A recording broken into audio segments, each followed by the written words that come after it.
क्या आपने सुना है, हमारा अपना दिमाग ही काफी है स्वर्ग को नरक में और नरक को स्वर्ग में बदलने के लिए। आई एम श्योर आपने ये सुना होगा और कईयों ने तो शायद महसूस भी किया होगा। अगर मैं आपसे पूछूं कि आप अभी कैसा फील कर रहे हैं, तो ऑब्वियसली हर किसी के जवाब अलग अलग होंगे, राइट?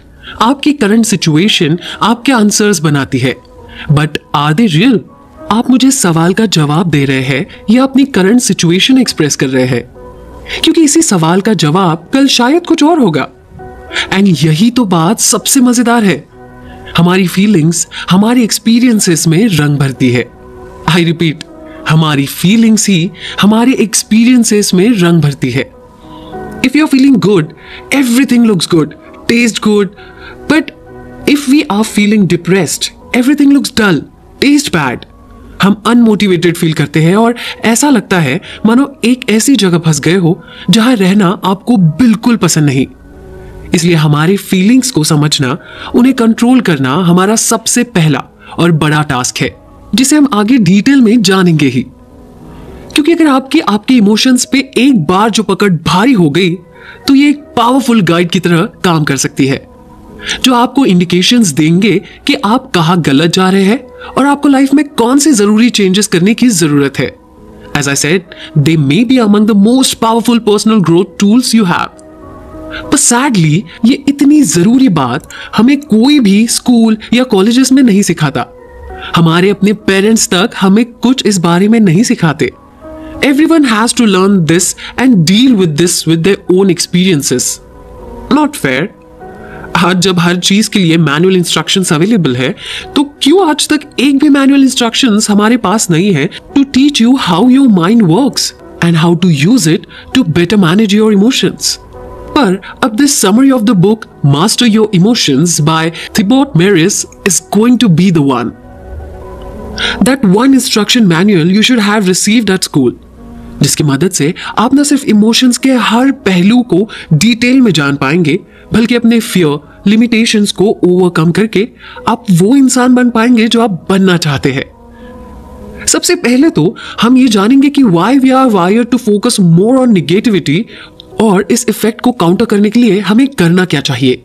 दूसरा, हम उन चीजों को समझेंगे जो आपके इमोशंस पे सबसे ज्यादा हावी होते हैं, your body, your thoughts, your words और your sleep, and how can we use them to change your emotions.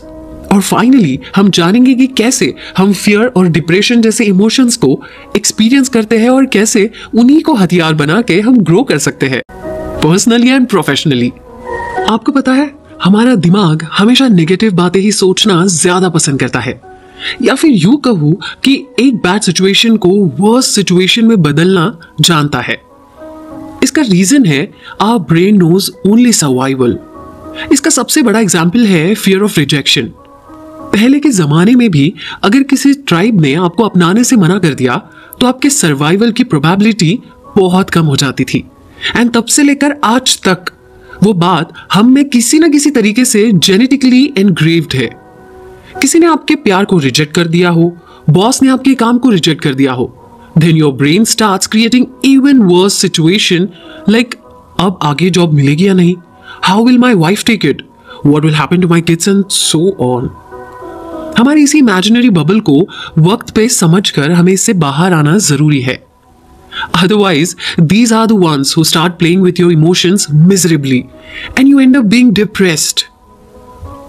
कई बार ना हमारे नेगेटिव थॉट्स के अलावा एक और चीज होती है जो हमें एक्सट्रीम इमोशनल पेन महसूस करवा सकती है, and that is our ego. हमेशा 5 स्टार मिलने वाले ऑथर को जब 1 स्टार मिलता है, तो he just forgets the appreciation he has received so far. He just gets disturbed by that one bad review, क्योंकि ऑब्वियसली उसका ईगो हर्ट हो गया। इवन आफ्टर नोइंग दैट, हमारे आसपास कई तरह के लोग होते हैं, सबकी चॉइसेस अलग होती है, तुम सभी को एक साथ खुश नहीं कर सकते, and that doesn't even matter, right? Still you get disturbed, and that's when you start experiencing unnecessary pain and worry, जो आपकी क्वालिटी ऑफ लाइफ पे नेगेटिवली इंपैक्ट करती है। और इसी निगेटिविटी से ओवरकम करने के लिए हमें हमारे माइंड को तैयार करना है, उसे रीप्रोग्राम करना है। हमारे ह्यूमन माइंड की यही तो एक खासियत है कि we can use our thoughts to shape our reality and interpret events in a more empowering way. Exactly यही हम इस बुक के माध्यम से सीखने वाले हैं। एज आई सेड बिफोर कि हमारा ब्रेन सिर्फ एक ही चीज जानता है, सर्वाइवल। तो अपने आप को बचाने के लिए वो दुनिया के हर वर्स्ट सिचुएशन में आपको इमेजिन करवाता है so that you could find your way out. But in this case, few do and rest just stuck in there. तो सबसे पहले तो अपने रियल हैप्पीनेस को पहचानिए and then start running towards it. और हमारे हैप्पीनेस का करता धरता है dopamine. Dopamine is a neurotransmitter which plays a major role in rewarding certain behaviors. जब हमारी ब्रेन के कुछ प्लेजर सेंटर्स में डोपामाइन रिलीज होता है तब हम फील करते हैं happiness. We get this feeling during exercise, when you gamble, have sex or eat great food. Dopamine का सबसे बड़ा काम होता है खाना ढूंढना ताकि आप भूख से ना मरे, और दूसरा अपने लिए एक मेट ढूंढना ताकि हमारी रिप्रोडक्टिव सिस्टम चलती रहे। तो आप ये बेशक कह सकते हैं कि अगर डोपामाइन ना होता तो अब तक हम एक्सटिंक्ट हो गए होते। तो एक्चुअली डोपामाइन एक अच्छी चीज हुई है ना? वेल, इसका जवाब हाँ भी है और ना भी, क्योंकि आज के जमाने में social media and extreme marketing techniques की वजह से कांस्टेंट आने वाले notifications, likes, comments can give you multiple shots of dopamine in a day, which is not good at all. ये एक तरह का एडिक्शन है, and when we know that happiness is a part of our emotions, तो इसी emotion पे हमें control पाना बहुत जरूरी है। अगर आप अपने फोन से बहुत ज्यादा एडिक्टेड है, रोजाना टीवी देखना आपके लिए जरूरी है, वीडियो गेम्स घंटों खेलते रहना आपका शौक है, तो प्लीज प्लीज अपने आप को वही रोकिए, क्योंकि इसके रिपरकेशंस खतरनाक हो सकते हैं।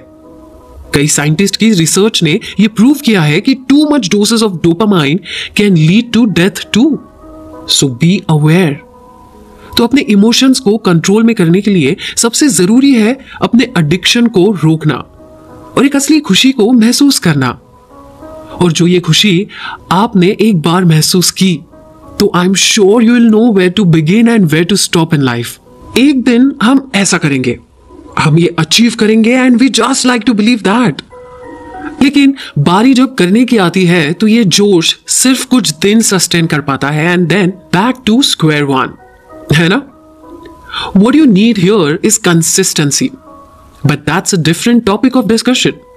But tell me one thing, frankly, कि अपने लिए गोल सेट करते वक्त, कुछ प्लान बनाते वक्त आप जो खुशी, एक्साइटमेंट महसूस करते हैं, does it last till the moment you achieve it? What I mean here is, do you feel content and satisfied? No, right? क्योंकि तब तक आपके माइंड ने आपके लिए नेक्स्ट गोल सेट कर दिया होता है। सो आप भले ही हैप्पी फील करेंगे, लेकिन हैप्पीली एवर आफ्टर बिल्कुल नहीं।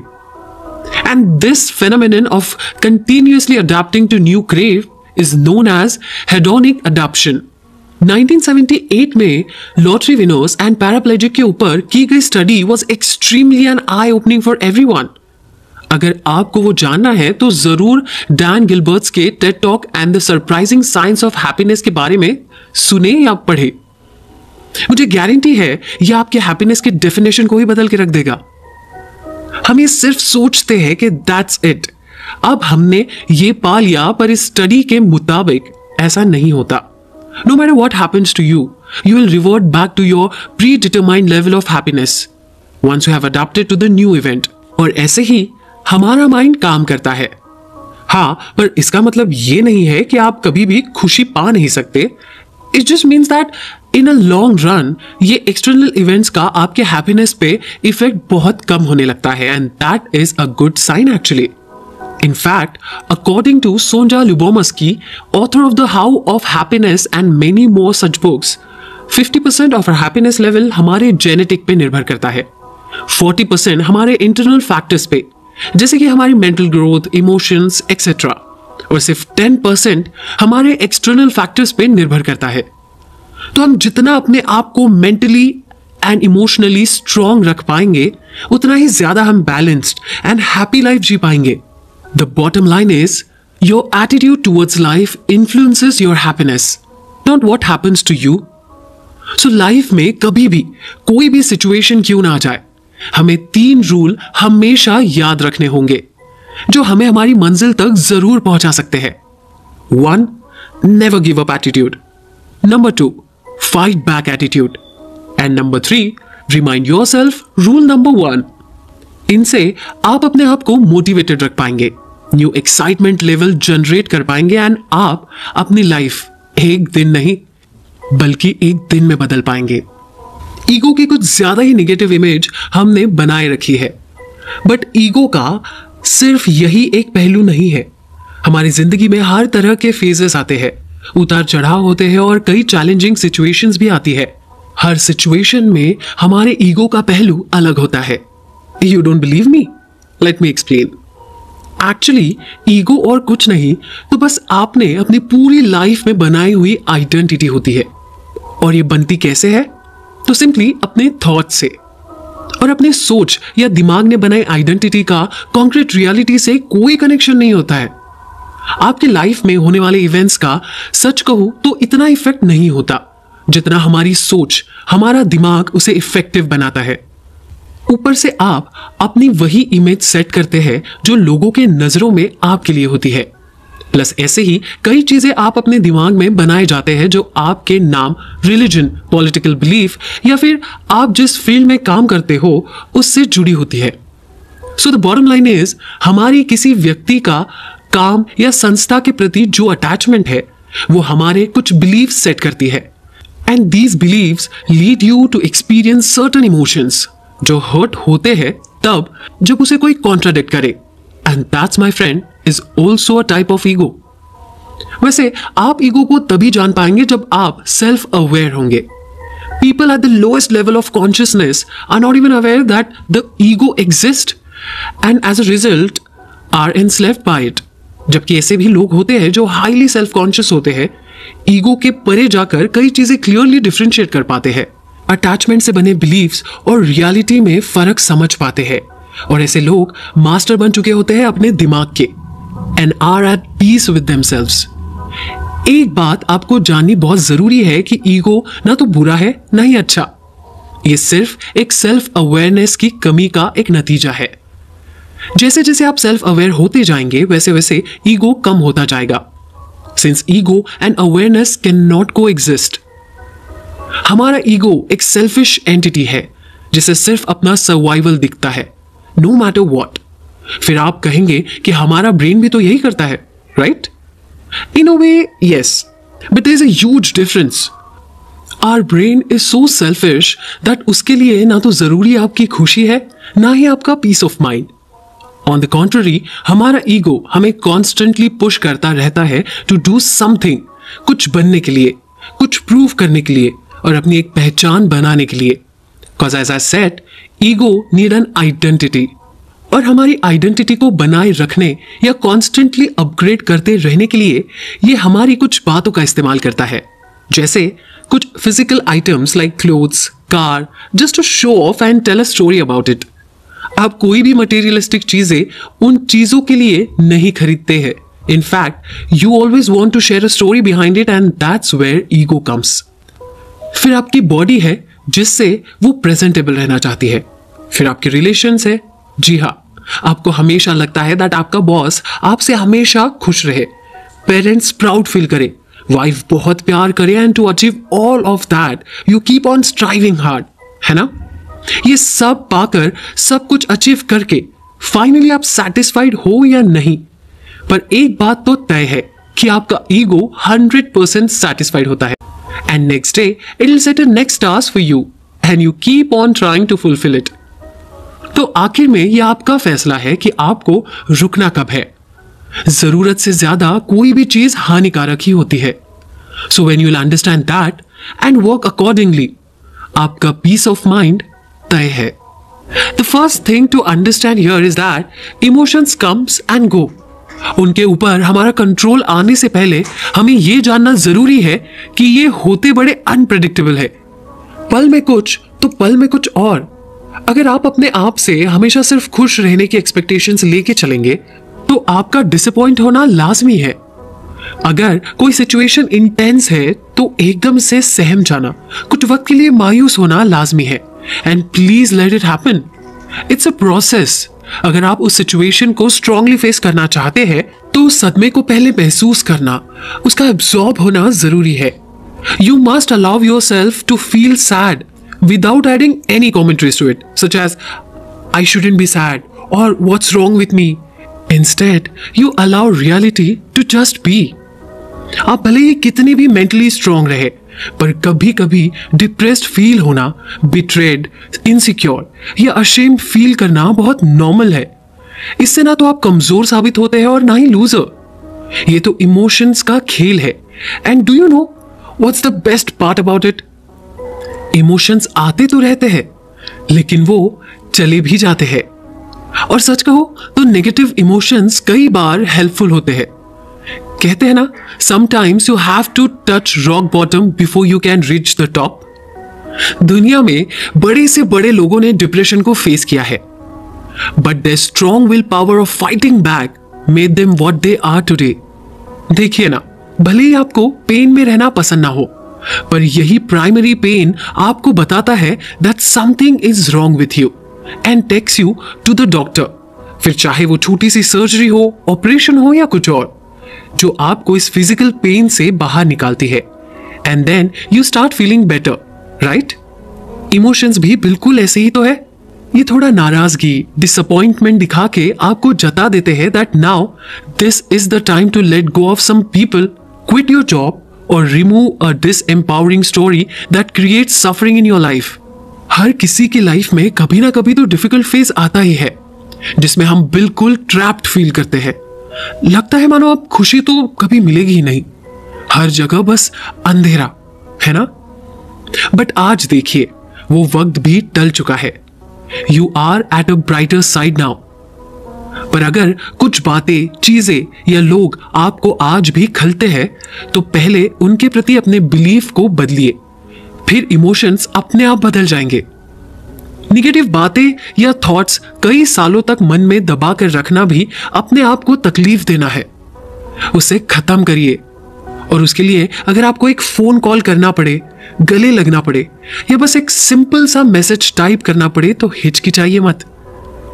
हमारी छोटी सी लाइफ में हम अगर जगह सिर्फ खुशियों को देना चाहते हैं तो उसके लिए जगह भी हमें ही बनानी पड़ती है। Just keep one thing in mind that बाहरी कोई भी सिचुएशन, इंसान या इवेंट्स आपके साथ नहीं खेल रहा, वो बस आपके इमोशंस के साथ खेल रहा है।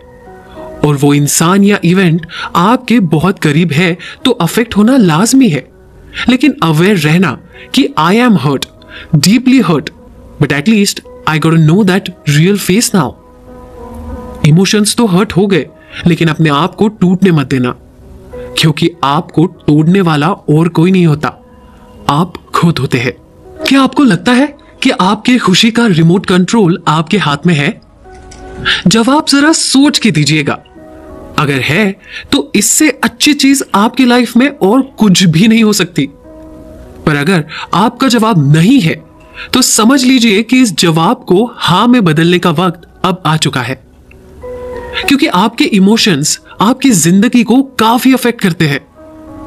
आप अगर पॉजिटिव स्टेट ऑफ माइंड में होते हैं तो आपका कॉन्फिडेंस ज्यादा होता है, नए चैलेंजेस को अपनाना आसान होता है, and that makes your life better.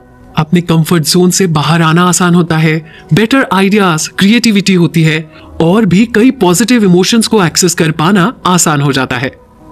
That's how our life works. So if you want to be more welcoming towards life, आपका इमोशनल स्टेट पॉजिटिव होना जरूरी है, क्योंकि वो स्टेट उन्हीं वेव्स को अट्रैक्ट करता है and give your life a better shape form. क्योंकि इसका exactly the opposite state of mind आपका कॉन्फिडेंस लूज कर सकता है, आपके कंफर्ट जोन से आपको बाहर निकलने में असमर्थ रह सकता है, lack of motivation and so on. ये दोनों सिचुएशन भले ही आप कुछ दिनों के अंतर में ही महसूस करें, जिसमें एक्सटर्नल एनवायरमेंट तो सेम ही था, बस फर्क था तो आपके इंटरनल स्टेट ऑफ माइंड का। So that's why repeatedly I am saying that be aware of your own emotions.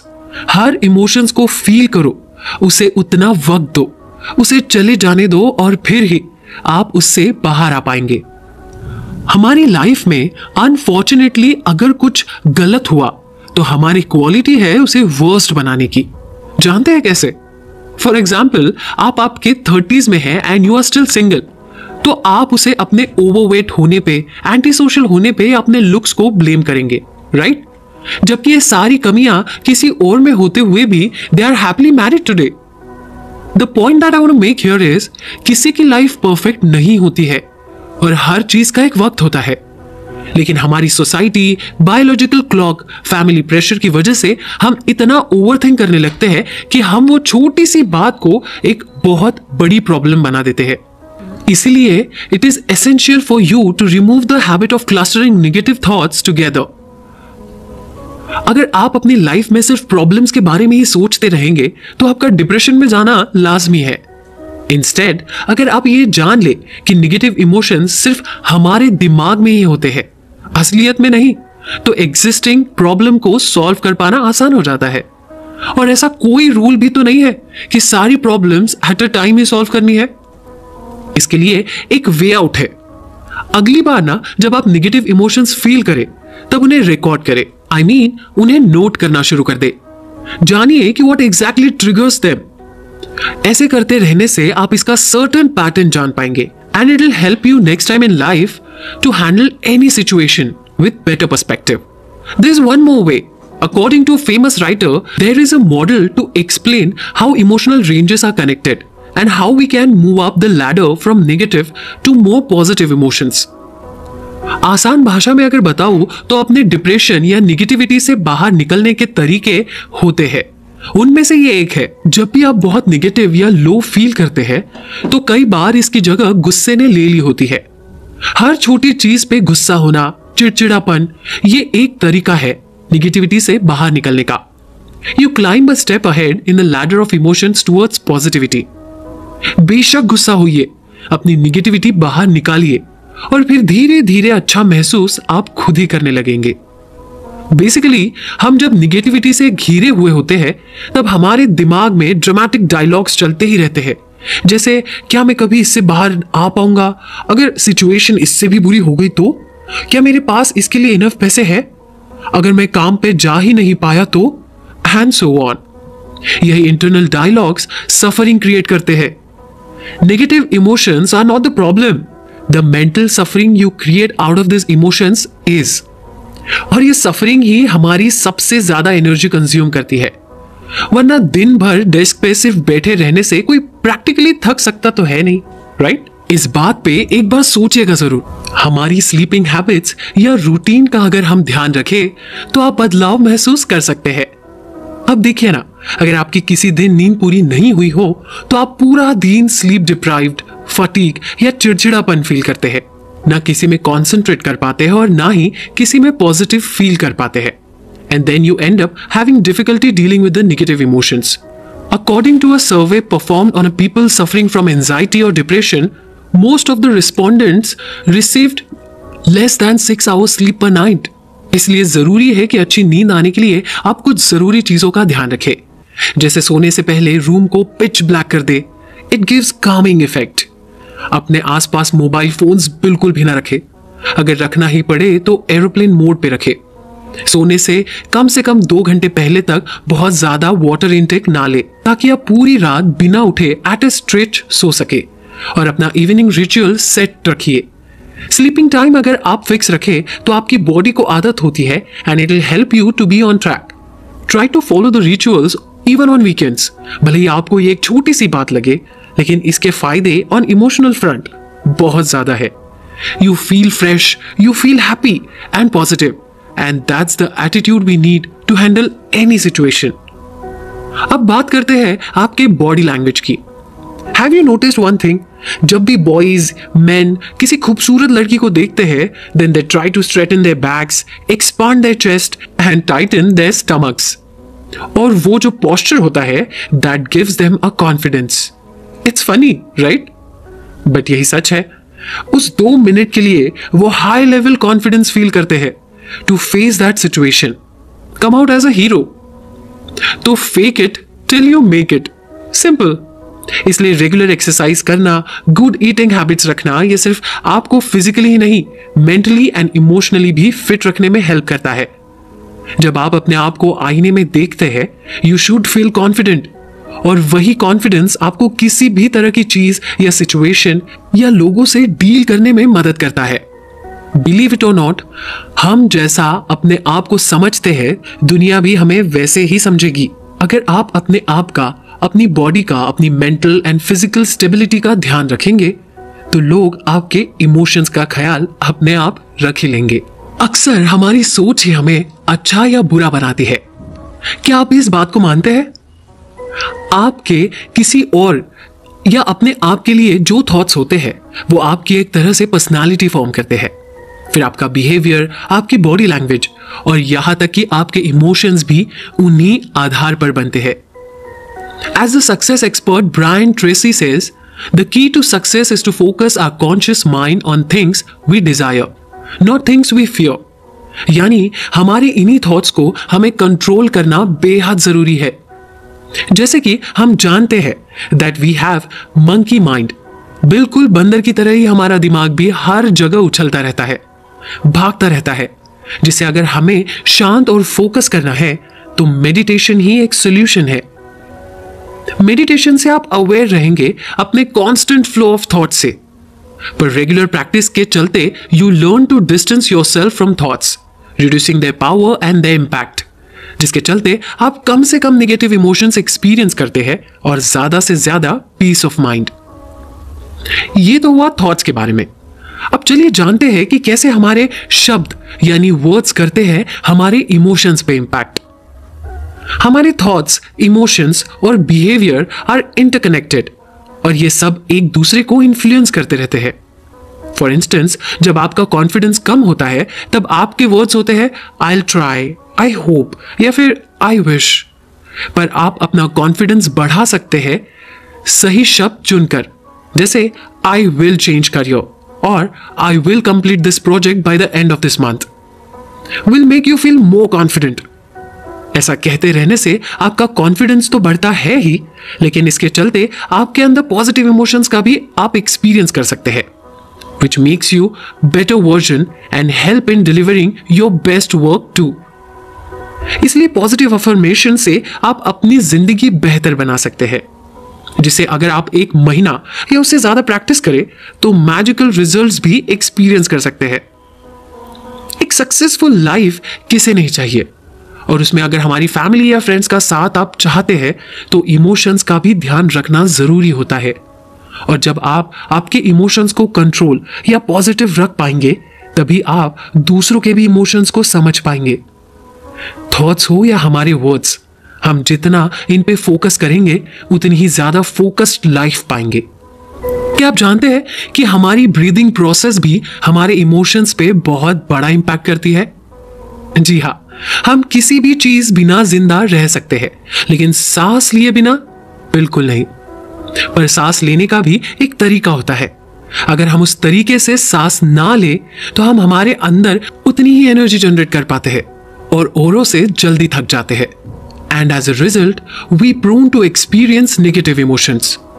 तो अगर आप ब्रीदिंग एक्सरसाइज करना शुरू कर दे तो आपके इमोशंस पे काम भी होता रहेगा and you will feel more relaxed, composed and at peace. Try it.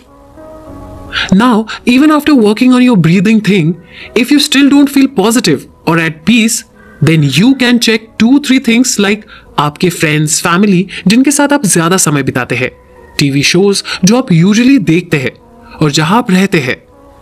अगर आपके कोई दोस्त या रिलेटिव्स आपको नीचा दिखाते हैं या फिर जहां आप काम कर रहे हैं वो डेस्क हमेशा अननेसेसरी फाइल्स या चीजों से हमेशा भरा हो और बिखरा होता है, तो भी आप नेगेटिव या चिड़चिड़ापन फील कर सकते हैं। इसके लिए हमारा environment healthy, clean and happy होना बहुत जरूरी है। अदरवाइज एक अजीब सा स्ट्रेस हम हमेशा फील करते रहते हैं और जान ही नहीं पाते कि आखिर हमारे साथ गलत हो कहाँ रहा है। अगर आप ये एनवायरनमेंट वाली ट्रिक भी आजमा कर देखें तो मुझे यकीन है कि आप मोटिवेटेड, हैप्पी एंड पॉजिटिव जरूर फील करेंगे। लास्टली, हमारे लिए और सच कहूं तो पर्सनली मेरे लिए मेरे इमोशंस को पॉजिटिव, हैप्पी करने का सबसे इजी एंड रामबाण उपाय है music. According to a famous writer, हर किसी की म्यूजिक की अपनी टेस्ट होती है, तो जरूरी नहीं अभी जो पॉपुलर म्यूजिक है आप वही सुने। इनफैक्ट जो म्यूजिक आपको खुशी दे वही सुने। क्या आप जानते हैं the world class endurance athlete and coach Christopher Bergland भी म्यूजिक को काफी एंजॉय करते हैं। कोई भी बड़ा पब्लिक स्पीच हो या इंटरव्यू, वो सबसे पहले अपना फेवरेट म्यूजिक सुनते हैं to kill the anxiety and stay motivated and give his best. और ये काम करता भी है। हम कई बार घर की, ऑफिस की या कोई भी पर्सनल प्रॉब्लम की वजह से अपने आप को, अपने आसपास के माहौल को निगेटिव बना देते हैं। लेकिन अगर आप उससे बाहर आना चाहते हैं तो म्यूजिक जैसा फास्ट गेम चेंजर दूसरा कुछ हो ही नहीं सकता। कई लोग इस इमोशंस के गेम से वाकिफ होते हैं और अपने आप को उससे बचाए रखते हैं, पर कुछ लोग ऐसे भी हैं जिन्हें आज दूध उबाल कर गिर जाने का दुख भी दिन भर सताते रहता है। नॉट किडिंग, सच में ऐसे लोग होते हैं। पर ये नेगेटिव इमोशंस हमें आते बाहरी इवेंट्स की वजह से ही है। जी हाँ, बाहरी इवेंट्स यानी किसी और या कोई सिचुएशन की वजह से नेगेटिव फील करना।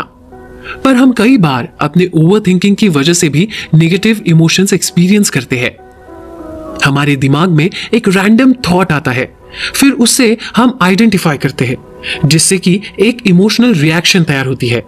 एंड जितना ज्यादा उस थॉट को हम रिविजिट करते हैं, उतना ज्यादा वो इमोशन गहरा होते जाता है एंड एक कोर इमोशन बनता है जिससे बाहर निकलना बहुत मुश्किल हो सकता है। फॉर इंस्टेंस, अगर आपकी लाइफ में कोई मनी प्रॉब्लम है तो आप उसको हर सिचुएशन से जोड़कर देखते हैं और घुमा फिरा कर वापस वही बात पर ले आते हैं।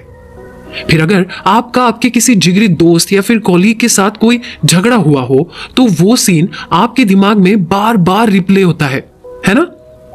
यही वो चीज है जो आपको इंटेंस नेगेटिविटी फील कराती है, आपका बार बार सोचते रहना।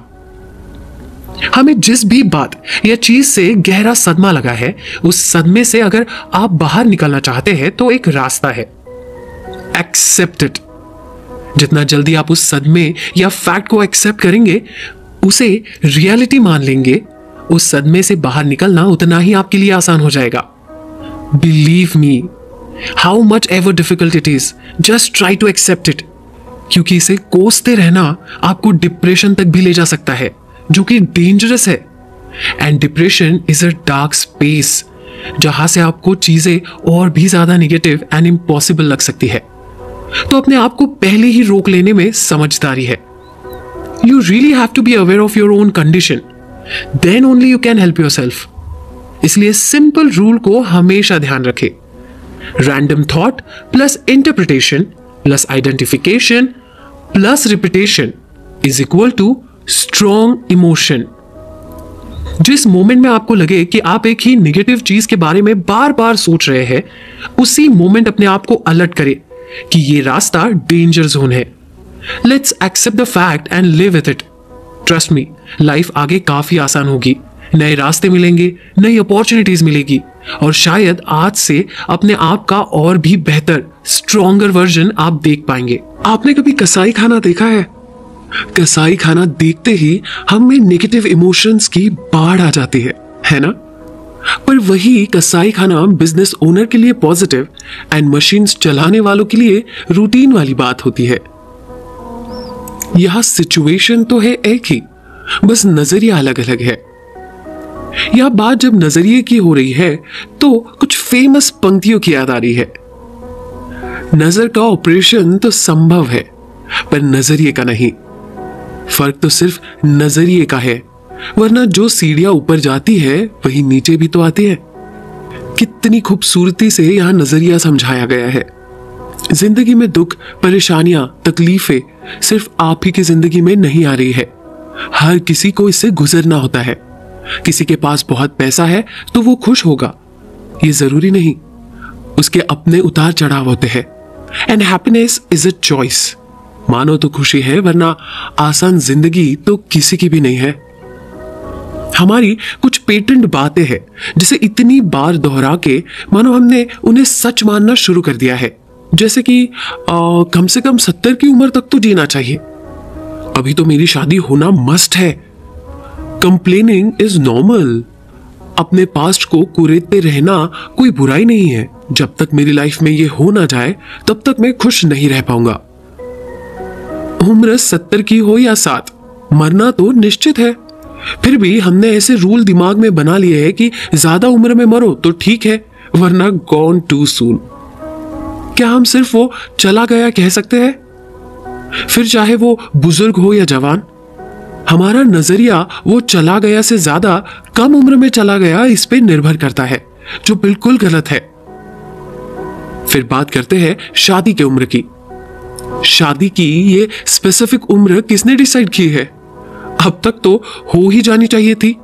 ये चीजें सोसाइटी और हमारे पेरेंट्स ने मिलकर बनाई है, जो कि जरूरी नहीं उसी तरीके से और तभी हो।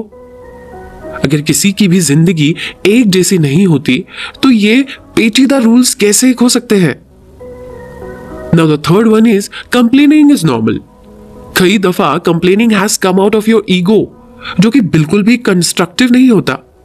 ये कंप्लेनिंग ना तो हेल्पफुल होती है, ना ही कुछ अच्छा बदलाव ला सकती है। इनफैक्ट ये तो आपके ईगो को और भी स्ट्रांग करती है। एक पूरा हफ्ता विदाउट अ सिंगल कंप्लेंट गुजार कर देखिए, बाकी कुछ बदले ना बदले आपका नजरिया शायद जरूर बदल जाएगा। And the fourth one is अपने पास्ट को कुरेदने में कोई गलती नहीं है। कई लोग अपने पास्ट से बाहर आने में काफी वक्त लगा लेते हैं। उसमें क्या गलत हुआ, कौन गलत था, क्या होता तो आज ये ना होता, and what not. But how much and how many times? You have to learn from it and keep moving. आपको पता होना चाहिए that the past is only in your mind, it doesn't exist any more. So why waste time?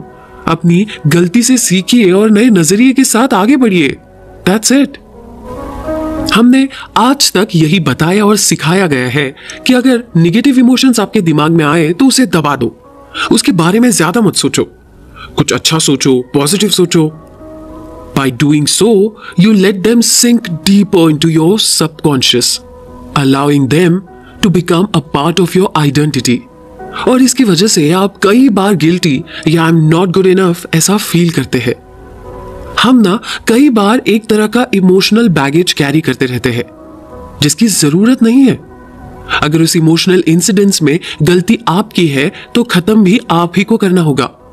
बस एक call या simply एक message की ही तो जरूरत है टू क्लोज द लूप। और अगर you are the victim then just let it go. सबसे पहले अपने आप पर तरस खाना बंद कर दे। यही चीज आपको सबसे ज्यादा कमजोर बनाती है और आपको निगेटिविटी के और भी करीब ले जाती है। और फिर उस शख्स को माफ कर दे। आई नो आसान नहीं है, पर उसी में उलझे रहने में भी तो कोई सोल्यूशन नहीं है। तकलीफ आप ही को तो हो रही है। So be strong, just stand up and say it loudly, I forgive you, and see the positive changes. That's how you can let that emotion go. और एक मजे की बात आप जानते हैं, हमारा सबकॉन्शियस तो ऑलरेडी प्रोग्राम्ड है टू डील विद लाइफ। ये हमारा सबकॉन्शियस ही तो है जो हमें एक्सीडेंटली भी सांस लेना, दिल का धड़कना, हमारे बॉडी टेम्परेचर को मेंटेन रखना भूलता नहीं है। तो हमें ठीक होने के लिए हमारे किसी माइंडसेट या झूठे दिलासे की जरूरत नहीं होती। It heels automatically. अगर औरों की तरह आप भी अपना ज्यादातर वक्त अपने दिमाग के बनाए पेचीदा ख्यालों में ही बिताते हैं तो आप कभी भी अपनी बॉडी रिएक्शन अपने सबकॉन्शियस की सुन नहीं पाएंगे, एंड एज अ रिजल्ट आप निगेटिव इमोशंस की ओर बहते चले जाएंगे। तो इससे बचने के लिए सबसे पहले तो observe your emotion with detachment. यानी आप जब भी निगेटिव इमोशंस फील करें तब ऐसा समझे that it's not an emotion, ये सिर्फ आपका इंटरप्रिटेशन है। यही बात अपने आप को दोहराते रहिए जब तक कि ये इमोशन आपसे डिटैच ना हो जाए। That's how you can save yourself from getting into the depression. Secondly, आप जब भी निगेटिव इमोशन फील करें तो उसे लेबल देते वक्त ध्यान रखें। यानी कि जब आप निगेटिव फेज में हो तब कहते वक्त don't say I am sad, rather से आई फील सैड। आप यह डिफरेंस समझ रहे हैं? आपके इमोशन को अपनी आइडेंटिटी मत बनाइए। ये सिर्फ इमोशंस है जो कि टेम्पररी है। अगर आप कहेंगे कि आप दुखी है तो ये ज्यादा टाइम तक आप में बने रहते हैं और आपकी हर चीज पे अफेक्ट करते हैं। वही अगर आप कहे कि मैं दुखी फील कर रही हूं तो इसका इंपैक्ट इतना नहीं होता। It will be a little easier for you to get out of it. इंसान हो सिचुएशन हो या कोई चीज, हमें हमेशा एक बात का ध्यान रखना चाहिए कि nothing is permanent in life. I don't mean कि आप कम प्यार करें या कम अटैचमेंट रखें, बेशक दिल खोल के प्यार करें, पर जब भी कोई भी सिचुएशन आपके सामने आ जाए तो बस इतना ध्यान रखें कि इतने गहरे इमोशन क्रिएट आपने किए हैं तो इसका दी एंड भी आप ही कर सकते हैं। हमारे विचार ही हमारी आइडेंटिटी बना भी सकते हैं और बिगाड़ भी। तो फैसला हमारा है कि हमें चुनना क्या है। हमारे पूर्वजों से लेकर आज के कई बड़े बड़े साइकोलॉजिस्ट तक का कहना है कि हम और कुछ नहीं तो हमारे विचारों का परिणाम है, और इसलिए हमारे इमोशंस को कंट्रोल करने के लिए हमें हमारे इस थॉट प्रोसेस को समझना होगा, क्योंकि थॉट्स ही आगे इमोशंस क्रिएट करते हैं और उन्हीं के जरिए हमारी एक्शंस कंडक्ट होती है। फॉर इंस्टेंस, अगर हम हमारे थॉट्स यानी दिमाग में यही बात मान ले कि हम इसमें अच्छे नहीं हैं, हम प्रमोशन डिजर्व नहीं करते या कुछ और, तो हम उसी तरह के नेगेटिव थॉट्स को अट्रैक्ट करते हैं, उन्हीं के बारे में सोचते हैं और वैसे ही बन भी जाते हैं, क्योंकि हमारी एक्शन भी उसी थॉट के अकॉर्डिंग होती है। हम ह्यूमन बीइंग्स के पास ना एक ऐसा कमाल का वरदान है जो हमारी रियलिटी बदल सकता है, हमारी इमेजिनेशन पावर। जी हाँ, हम जो चाहे, जैसा अपने आप को फ्यूचर में देखना पसंद करते हैं, हम वो अगर विजुलाइज करते रहे तो हमारे थॉट पॉजिटिव रहेंगे, एक्साइटमेंट ज्यादा रहेगी, नए चैलेंजेस को फेस करने का जोश भी बरकरार रहेगा, आपके सक्सेस का रास्ता ऐसे ही आसान बनता चला जाएगा। And that's how you can deal with your thoughts. Confident लोगों को आपने कभी गौर से देखा है? एक बार ना ऑब्जर्व जरूर कीजिएगा, वो हर दिन अपने अंदर कॉन्फिडेंस का फ्यूलिंग करते रहते हैं, अपनी हर छोटी जीत को भी सेलिब्रेट करते हैं और अपने आप को पूरी कंपैशन और रिस्पेक्ट के साथ ट्रीट करते हैं। एंड नेचुरली वो खुद के साथ अच्छी ही चीजें होगी ये एक्सपेक्ट भी करते हैं। एंड यू नो व्हाट, वैसा होता भी है। It's not their over confidence, it's something that keeps you positive and makes things और events also positive around you. हाँ, लेकिन इसका ये मतलब नहीं है कि अगर आप दिन भर सिर्फ आई एम हैप्पी बोलते रहे तो वैसा होगा। वो लोग कभी भी नेगेटिव इंसिडेंट फेस नहीं करेंगे, ऐसा नहीं होता। लेकिन आपको आपके नेगेटिव इमोशंस के साथ डील करना सीखना होगा। ये सिर्फ एक इमोशंस है, कुछ समय के लिए है, वो चले भी जाएंगे और जिंदगी फिर से बैक टू नॉर्मल भी हो जाएगी। और फिर अपने पॉजिटिव थॉट्स का फ्यूलिंग शुरू कर दे, उसे दोहराते रहे, फिर देखना आपके थॉट्स भी बदलेंगे, इमोशंस भी बदलेंगे और आखिर में जिंदगी भी। अपने एंगर इश्यूज को कंट्रोल करने के लिए आपने ये बातें तो सुनी होंगी ना कि उल्टी गिनती शुरू कर दे, गायत्री मंत्र बोलना शुरू कर दे एंड व्हाट नॉट, जिससे आप इमीडिएटली इमोशंस स्विच कर पाएंगे और काम हो जाएंगे। Right? Exactly this will help you when you feel low. Yes, आपको अपना बिहेवियर चेंज करना होगा। ऐसे में ना तो कोई अफर्मेशन काम आएंगे और ना ही कोई गायत्री मंत्र। एग्जाम्पल के तौर पर अगर बताओ तो अगर आपका रिसेंटली ब्रेकअप हुआ है and you keep remembering the good times you had together with sadness, it will take longer to get over the breakup. भले ही पुरानी बातों को याद करने में कोई बुराई नहीं है, लेकिन ये आपको उससे बाहर आने नहीं देंगे। जितना ज्यादा आप पास्ट की अच्छी यादों को कुरेदते रहेंगे, उतना ज्यादा डिप्रेशन में जाते रहेंगे। So in this case change of behaviour would be अपने आप को कंटिन्यूअसली किसी काम में बिजी रखे ताकि इन यादों से आप दूर रहे, और जितना इनसे दूर रहेंगे उतना easily you can get over the sad feeling. Another example would be, अगर आप किसी प्रेजेंटेशन को लेकर बहुत ज्यादा नर्वस है एंड कंटिन्यूअसली आप उसी के बारे में सोच रहे हैं, तो best behaviour change in this case would be आप उस स्पीच की घंटों प्रैक्टिस करना शुरू कर दे। इससे आपकी स्पीच की पकड़ मजबूत होगी और अंडर प्रेशर भी आप बहुत अच्छा परफॉर्म कर पाएंगे। तो समझा आपने कि कैसे बिहेवियर चेंज आपके इमोशंस को इमीडिएटली चेंज कर सकता है टू फील बेटर। और कई दफा तो बिना किसी वजह हम निगेटिव, लो या अपसेट फील करते हैं जिसका कोई कॉन्क्रीट रीजन नहीं होता, लेकिन ऐसे समय हम बस यही कर सकते हैं कि इन इमोशंस को फील करें, let them be and keep doing your work and live your life. Since these kinds of emotions do not have any strong reason, समय के साथ ये फेड हो जाते हैं and feel normal again. इन सब में हमें बस हमारे इमोशनल फेस से अवेयर होना जरूरी है। फिर कौन सा बिहेवियरल चेंज अपनाना है ये हमें समय के साथ पता चल ही जाता है। शर्त है कि आप उस नेगेटिविटी से बाहर आना चाहते हैं। कई बार हमारी लाइफ में ऐसे इंसिडेंसेस आते हैं जिनकी वजह से हमारे इमोशंस बेकाबू हो जाते हैं and makes you feel extremely sad. ऐसे वक्त में ना तो कोई थेरेपी काम आती है और ना ही कोई थेरेपिस्ट, पर ऐसे इंसिडेंसेस हमारे मिजाज जरूर बदल देते हैं। जैसे छोटी छोटी बातों पे गुस्सा होना, पेशेंस लेवल कम होना या फिर चीजें या लोगों को अवॉइड करना। पर ये सॉल्यूशन तो नहीं है, राइट? तो हमारे मिजाज बदले उसके लिए हमें हवा बदल देनी चाहिए। यानी जिस रीजन से आपको ये स्ट्रेस या इरिटेशन हो रहा है उसे धीरे धीरे दूर करना या फिर बंद करना शुरू कर दे। फॉर एग्जाम्पल, अगर सोशल मीडिया साइट्स पर आपको आपके फ्रेंड्स की settled and so called happy life pictures देखकर बुरा लग रहा है या फिर सेल्फ एस्टीम्ड फील कर रहे हो, तो प्लीज उन साइट्स को विजिट करना बंद कर दे। हर घंटे स्क्रॉल करते रहने की यह आदत आपको और भी ज्यादा परेशान करेगी। तो जितना जल्दी आप इसे छोड़ देंगे उतना जल्दी आप बेहतर फील करना शुरू कर देंगे। It's as simple as that. या फिर आपकी आदत है टू मच टीवी देखना, जिससे कि आप बहुत ज्यादा स्ट्रेस्ड एंड हेडेक फील करते हैं।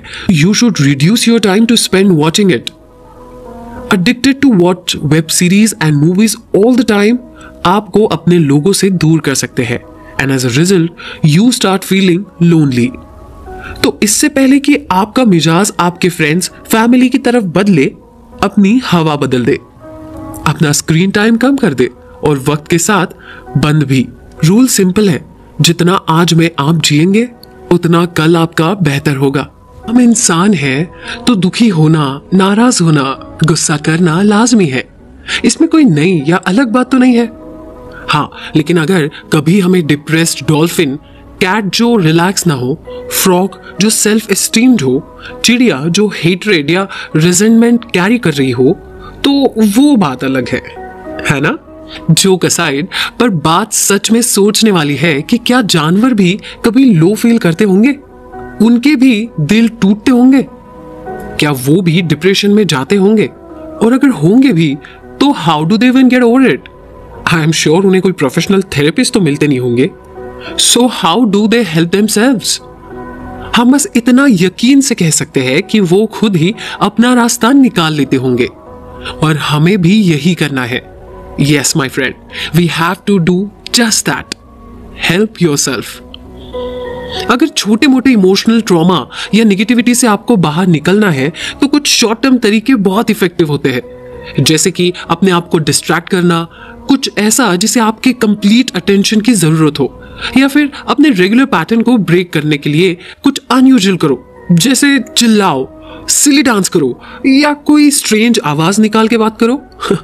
सुनने में फनी लग रहा है ना? But it works. आपको पता भी नहीं चलेगा, but these silly things have a 100% success record.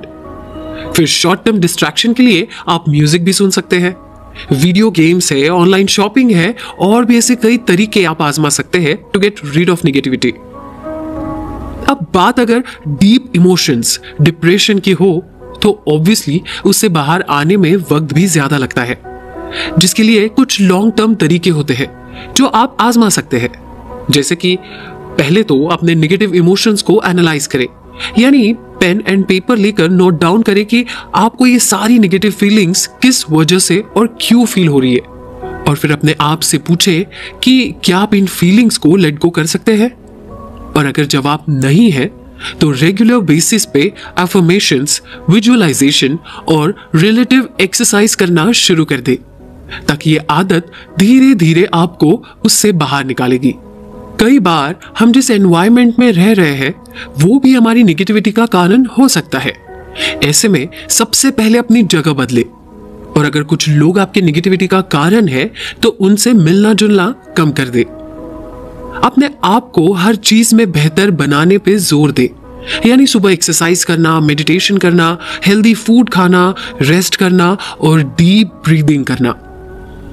जब अपने आप पर आप फोकस करना शुरू करेंगे और अपना बेहतर वर्जन देखेंगे तो दुनिया भी बेहतर नजर आएगी। हेट रेट कम होगा और आप जल्दी निगेटिविटी से बाहर निकल पाएंगे। लास्टली, अगर प्रोफेशनल से कंसल्ट करना पड़े तो हिचकिचाइएगा नहीं। ये कोई पागलपन नहीं है। It's just a help that you are taking from a professional to get back to your normal life. हमारी फीलिंग्स का हमारे फिजिकल, मेंटल हर बात पे फर्क पड़ता है, यानी हमारी ओवरऑल ग्रोथ पे फर्क पड़ सकता है। तो बात जब फीलिंग्स की हो, फिर चाहे वो हमारी हो या किसी और की, तो इसे नजरअंदाज ना करें। हमारे इमोशन से डील करने के तरीके हजारों हैं, बस एक बार भी गिव अप ना करें, बिकॉज लाइफ इज प्रेशियस। हमने इमोशंस की गलत इमेज अपने दिमाग में बना कर रखी है। हम उन्हें थोड़ा अंडर एस्टिमेट करते हैं। हमें लगता है कि इमोशंस ही है जो हमें कमजोर बनाते हैं, दिमाग से ज्यादा दिल से सोचने पर मजबूर करते हैं एंड व्हाट नॉट। लेकिन एक बात सच सच बताइएगा, आपने असल में जीना सीखा कब? इंडिपेंडेंट हुए कब? या फिर आज अगर आप सक्सेसफुल हैं तो किस लिए? क्योंकि कभी ना कभी आपने जो ठोकर जिंदगी में खाई है उसी से सीखा है और आगे भी बढ़े हैं। अगर गलती ना हो तो हम इंसान नहीं कहलाएंगे, और हमारी हर गलती की कीमत भी हमें ही चुकानी पड़ती है, और यही कीमत हमें काफी कुछ सिखाती है।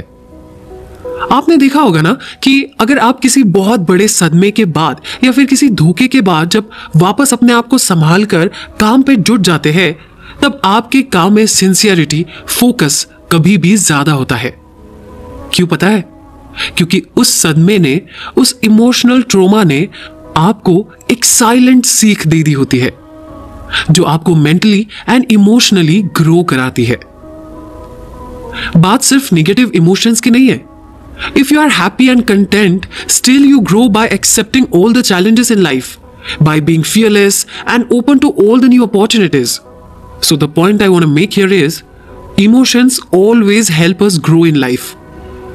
कई बार तो इमोशंस हमारी लाइफ में एज अ गाइड भी बनते हैं। जैसे sometimes your intuitions or gut feeling always try to tell you something. If you try to ignore them, they become louder in the form of stress or body pain. At the end of emotions, आपको ये clearly जता देते हैं कि फैसला लेने का वक्त अब आ गया है। इसलिए हमारे इमोशंस के बारे में अवेयर होना बहुत जरूरी है। इसके लिए किसी फेमस राइटर्स ने कुछ मॉडल डिजाइन किए हैं, अबव और बिलो लाइन, जिसमें एक सिंगल लाइन होती है और आप या तो उसके ऊपर होंगे या फिर नीचे। जब आप अबव द लाइन होंगे तब आप ज्यादा open, curious and open to learn जैसी सिचुएशन में होंगे, जो कि काफी पॉजिटिव है।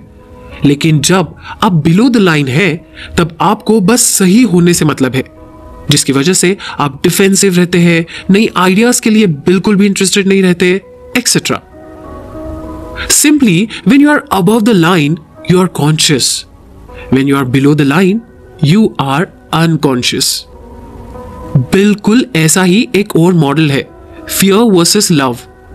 जब आप डर के मारे काम करते हैं तब हमेशा कुछ ना कुछ पाने के लिए ही, फिर चाहे वो पैसा हो, पावर हो या अटेंशन। लेकिन जब आप प्यार के लिए या प्यार के साथ काम करते हैं तब आप सिर्फ और सिर्फ गिविंग एटीट्यूड रखते हैं, फिर चाहे वो वक्त हो, प्यार हो, पैसा हो या अटेंशन। तो इन दोनों सिचुएशंस में आप आते किधर है ये जानना जरूरी है, अबव द लाइन और बिलो, और आउट ऑफ फियर और फॉर लव। में 3 चीजें हमेशा याद रखना। पहला, अपने इमोशन से हमेशा अवेयर रहना। दूसरा, अपने माइंड यानी दिमाग की कंडीशनिंग करते रहना। और तीसरा, अपने इमोशंस के बारे में हमेशा लिखते रहना। अब आप कहेंगे पहले 2 तो बिल्कुल पॉसिबल है, लेकिन last one is difficult to maintain.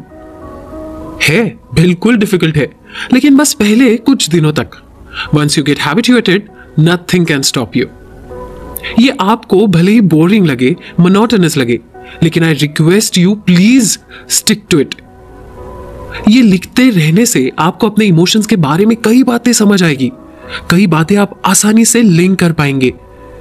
कई बार आपको रियलाइज होगा दैट कितने छोटे छोटे रीजंस की वजह से आपने अपना पूरा दिन अपसेट होके गुजारा है। It's magical, trust me. And you know what, आपको पता भी नहीं चलेगा एंड ऑटोमेटिकली आप इमोशन से डिटैच होते जाएंगे and you will start feeling better, feeling free and powerful. इसकी शुरुआत आप अपने आप को रेट करके शुरू कर सकते हैं।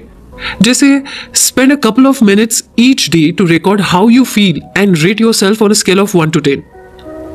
1 being the worst you can feel and 10 being the best you can feel. अब हफ्ते के आखिर में अपना फाइनल स्कोर देखे और अपने आप से ये कुछ सवाल पूछे। पहला, किस बाहरी सिचुएशन या इवेंट की वजह से आप सडनली नेगेटिव फील करना शुरू किए? असल में हुआ क्या था?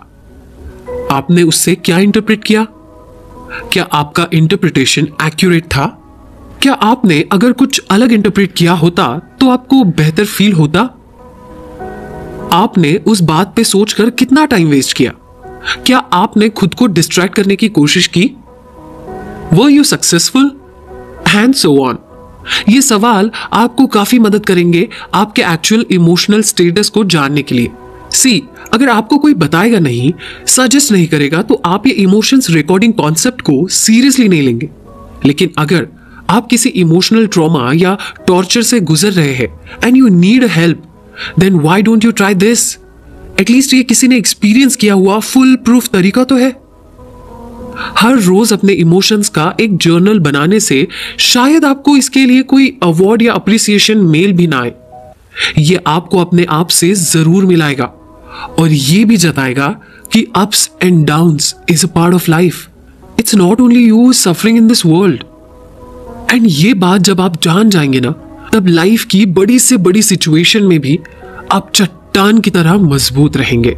हम कितनी आसानी से कह देते हैं ना कि ये सिचुएशन बहुत स्ट्रेसफुल है, ये प्रोजेक्ट बहुत स्ट्रेसफुल है, एक्सेट्रा। बट सच बात तो ये है कि स्ट्रेस किसी सिचुएशन में या बाहर एग्जिस्ट ही नहीं करता। It's all in your head. और यही स्ट्रेस हम रोज हर सिचुएशन में फील करते हैं।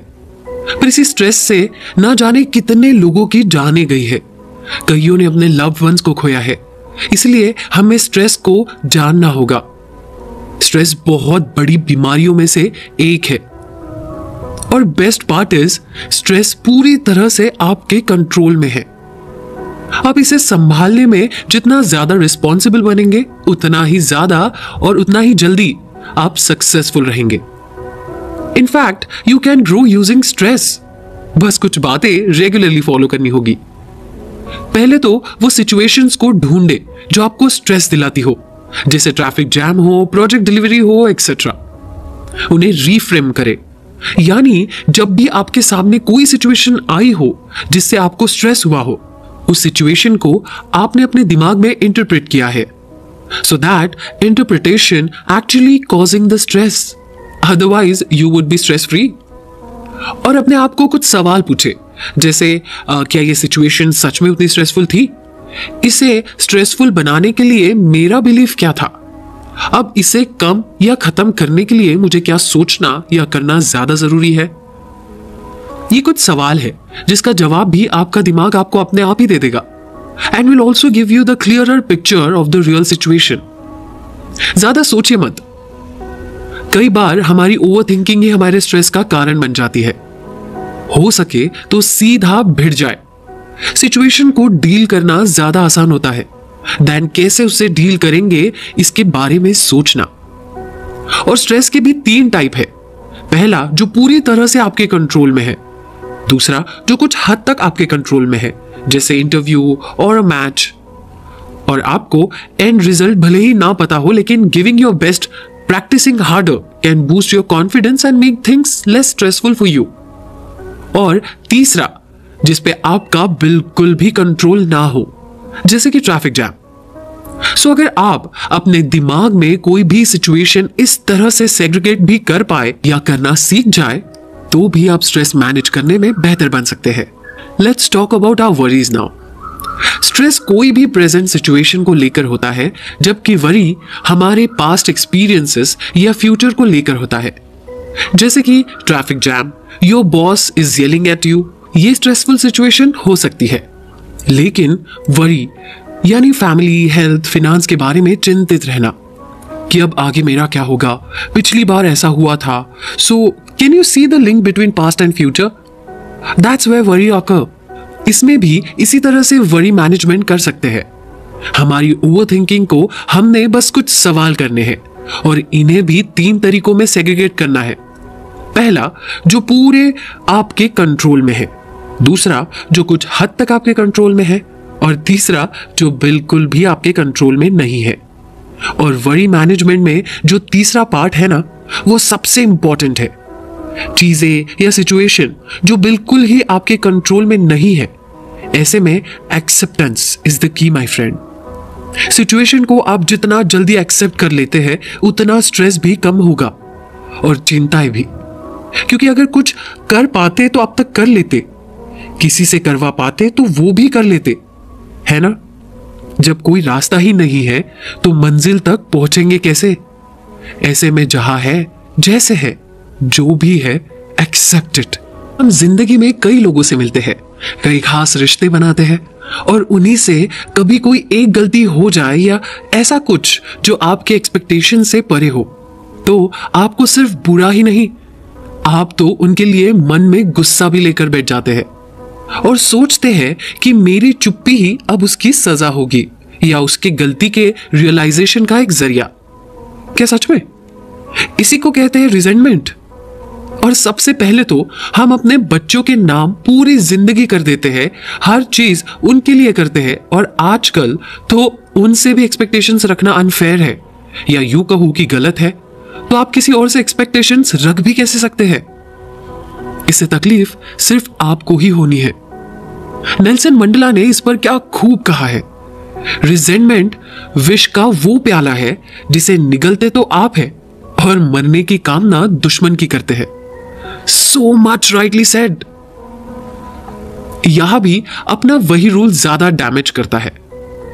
Interpretation plus identification plus repetition is equal to strong emotion.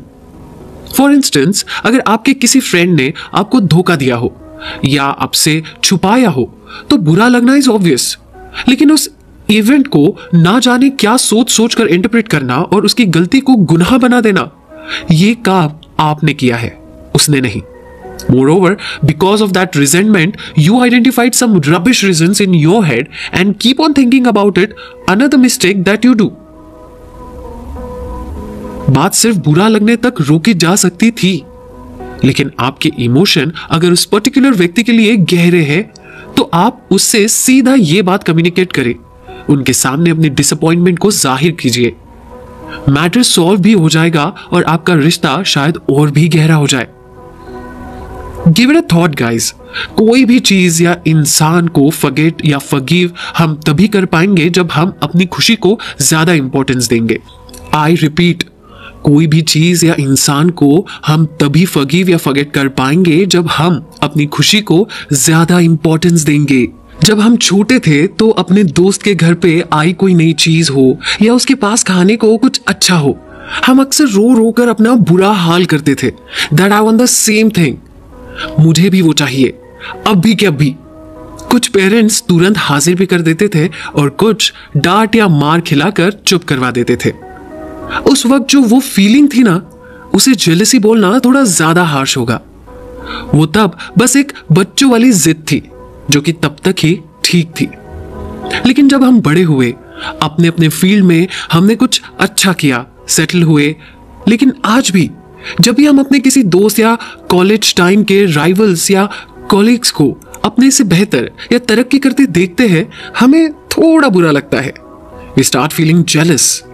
भले ही आज हम बचपन की तरह जोर जोर से रोकर तमाशा ना करें, पर हम अपसेट जरूर हो जाते हैं, है ना? लेकिन क्यों? आपको पता है, यह बहुत आसान बात है कि किसी के सक्सेसफुल करियर को देख उसे पाने का मन करना, किसी के एक्सोटिक हॉलिडेज पिक्चर्स को देख वैसे ही जीने का दिल करना, या फिर किसी की हैप्पी स्टेबल लाइफ को देख हमारी भी वैसी ही पीसफुल लाइफ एक्सपेक्ट करना। ये सब देखकर अगर आप जेलस फील करते हैं तो उनके पीछे के उनके सैक्रिफाइसेस को भी जरूर देखें। वो सक्सेस के पीछे की उनकी कड़ी मेहनत को भी जरूर अपनाएं और एक स्टेबल लाइफ के पहले उनके एक्सटेंसिव स्ट्रगल को भी जरूर जीना सीखें। कोई भी सक्सेस या स्टेबिलिटी आसानी से किसी को नहीं मिलती। Everyone has to strive harder for that। और किसी फेमस राइटर ने बहुत खूब कहा है कि when you want to be as successful as like someone, try to own their sacrifices and struggle first. क्योंकि अगर आप वो सब पहले ही कर चुके होते, उतना ही शिद्दत और पैशन से पाने के लिए मेहनत करते होते, तो आज उस जगह पर शायद आप भी होते. And you know what? Jealousy is not that bad. In fact, you can use this to grow yourself. How? Let me tell you that. अगर आप किसी सक्सेसफुल राइटर या प्लेयर को देखकर जल रहे हैं, तो आप वही तो बनना चाहते थे जो नहीं बन पाए. I mean, if you don't want to be a CA or a doctor, when you come across any successful CA or doctor, आप jealous feel नहीं करेंगे, right? क्योंकि आप वो बनना ही नहीं चाहते थे. तो जब आप jealous feel कर रहे हो, that means you want to be like one or you want to live like one. बस फिर जब मंजिल पता हो तो रास्ता आसान हो सकता है. आई एम सेइंग हो सकता है. आप पाएंगे वो सब तभी जब आप उसके लिए मेहनत करेंगे, एंड इफ रिक्वायर्ड सैक्रिफाइसेस भी. So see, jealousy is not that bad. So now pull up your socks guys and stop blaming jealousy all the time. और मैंने पहले भी कहा था, नेगेटिव इमोशंस तो हर कोई फील करता है. हमारा काम है कि हम कैसे उसे ही यूटिलाइज करके अपने आप को आगे बढ़ाए. हम कैसे दुखी हो सकते हैं सिर्फ ये सोचकर कि कोई और आपके लिए क्या सोच रहा है. एक्चुअली ये उनकी सोच नहीं, ये आपकी सोच है जो आपको दुखी कर रही है. आप एक बार सोच बदल कर तो देखिए. पहले तो इतनी बात अपने दिमाग में आप डाल दीजिए कि अपने लिए आप खुद ही दुनिया में सबसे इंपॉर्टेंट हो और कोई नहीं. जी हाँ, क्योंकि आप ही है जो खुद के साथ 24/7 होते हैं. याद कीजिए, लास्ट टाइम आप जब कोई डीप फिजिकल पेन में थे, तब क्या आप दुनिया की गरीबी, भूखे लोग, वॉर में शहीद फौजियों के बारे में सोच रहे थे? नहीं, आप सिर्फ और सिर्फ यही सोच रहे थे कि मैं कब इस पेन से बाहर निकलूं और नॉर्मल लाइफ जी पाऊं, है ना? क्योंकि यही नॉर्मल है और यही चीज बाकी लोगों के लिए भी लागू होती है. ऐसा सिर्फ हमें लगता है कि हम उनके लिए इंपॉर्टेंट है, but hello, wake up, this is surely not the case. जब ये छोटी सी बात आप समझ जाएंगे ना, तब शायद आप अफेक्ट होना बंद कर दे. और किसी महान इंसान ने कहा है कि जब आप 20 के होते हैं तब सोचते हैं कि दुनिया क्या सोचेगी, 40 के होते हैं तब दुनिया के बारे में सोचना छोड़ देते हैं, और जब 60 के होते हैं तब पता चलता है कि दुनिया ने तो तुम्हारे लिए कभी सोचा ही नहीं. तो ये बात समझने के लिए 60 की होने तक की राह देखनी है या चॉइस आपकी है. हम चाहे कितनी भी कोशिश कर ले, अपनी पूरी जिंदगी क्यों ना बिता दे किसी को खुश करने में, अपनी ऐसी इमेज बनाने में जो उनके लिए सही है, लेकिन फिर भी उन्हें हमसे शिकायतें होंगी ही. हमारी सोसाइटी, फैमिली, फ्रेंड्स, ये सब हमारी जिंदगी में बहुत मायने रखते हैं और इन्हें निभाने के लिए हमें काफी सैक्रिफाइसेस भी करने पड़ते हैं. लेकिन इसके लिए अपने आप को बदलने की जरूरत तो नहीं, क्योंकि अगर किसी और को खुश करने के लिए आप अपने आप को ही बदल देंगे तो जिंदगी शिकायतें किससे करेगी. थोड़ा फिलोसॉफिकल हो गया, लेकिन सच तो है ना. और इतना अपने आप को बदल के उनके लिए जो सही है वही अपनी इमेज बना के भी उनका अप्रूवल अगर आपको नहीं मिला तो इतना दुख होगा कि पैरों तले जमीन खिसक जाएगी. इसलिए वक्त रहते समझ जाए और खुल के जीना सीख ले, और दुनिया के सबसे जरूरी इंसान के लिए जीना सीख ले, यानी आप खुद. कोई आपके अपनों को ठेस पहुंचाए, बिना वजह कोई आपको दुख पहुंचाए, तो अग्रेसिव होना बात अलग है. लेकिन जब कोई आपके बारे में, आपकी कोई आदत, आपकी कोई बात जो आपके बिलीफ के खिलाफ हो, वो बोल के दिखाए, तो आपका गुस्सा आसमान छू लेता है. Being defensive is not wrong, but कब, ये पता होना जरूरी है. फॉर एग्जाम्पल, अगर आप जिम जाते हैं and suddenly because of your lazy behaviour आपका प्रोक्रास्टिनेशन शुरू हो गया हो, और उसी बात से आपके फैमिली या दोस्तों ने आपको छेड़ा, तो वो सुनना अच्छा नहीं लगता, क्योंकि they are telling you the truth, and even if knowing that you don't want people to know it. Isn't it funny? और कई बार ये ट्रिगर तब भी होता है जब कोई आपके कोर बिलीफ के खिलाफ कुछ कह दे. जैसे अगर किसी ने कहा कि Donald Trump was an evil, तो उसके सपोर्टर्स आपकी जान लेने पर उतारू हो सकते हैं. That strong belief can make you do. और मजे की बात तो ये है कि एक ही बात पे दो कितने अलग रिएक्शंस है। So the point that I want to make here is, जितना ज्यादा आप अपने बिलीफ से अटैच्ड होंगे उतना ज्यादा आप रिएक्ट करेंगे और स्ट्रॉन्ग इमोशंस भी फील करेंगे जब उन पे कोई उंगली भी उठा दे।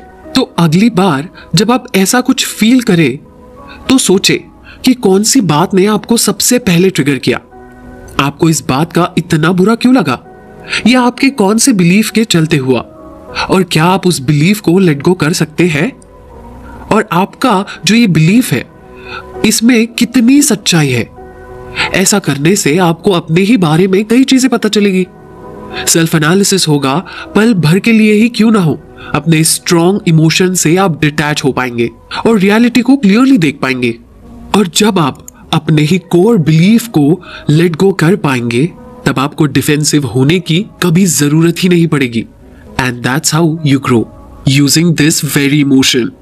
Do try it sometime. आप अगर डिप्रेशन में नहीं भी होंगे ना तो भी आप डिप्रेशन के सारे सिम्टम्स बता पाएंगे। पता है क्यों? क्योंकि जो भी इंसान डिप्रेशन में रहा है या आपने देखा है, they kind of have similar responses, body language etcetera. और पता है ऐसा क्यों? क्योंकि डिप्रेशन में रहने वाले व्यक्ति हमेशा डल, ओवरथिंकिंग, लीस्ट बॉदर्ड रहना चाहते हैं। They are so addictive to this depressed mindset कि उन्हें अगर पल भर की खुशी भी मिल जाए ना तो they start feeling guilty about it. Depression is very very addictive.